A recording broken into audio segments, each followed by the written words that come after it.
இப்ப ஏன் இறைவன் கொடுக்கலன்னு சொல்லி அவன் அவசரப்படுத்துறோம். தகுதியான நேரத்துக்கு முன்னாடி தகுதி இல்லாத விஷயங்கள் கிடைக்கிறது அருள்கொடை இல்லைங்க, அது சுமை, மேலும் ஆபத்து. ஒரு தந்தை செல்வந்தர், அவர் செல்வந்தவங்கிற காரணத்துக்காக 6 வயசு பையன் விலையுயர்ந்த காரை ஓட்ட கேட்கிறாங்கிறதுக்காக கொடுக்க மாட்டார். ஏன்? 6 வயசுல அந்த காரை ஓட்டுறது ஆபத்துன்னு அவருக்கு தெரியும்.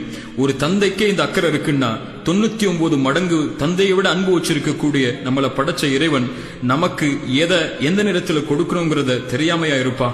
அவன் சொல்றதெல்லாம் காத்திருக்கக்கூடிய நேரத்துல அனுமதிச்ச முறையில இந்த வாழ்க்கையில முயற்சி செய், வரக்கூடிய சோதனைகளை இறை உதவியோடு முறியடி, எதிர்காலம் நீ நினைக்கிறத விட சிறந்த முறையில் அமையுங்கிற விஷயத்தை மட்டும்தான்.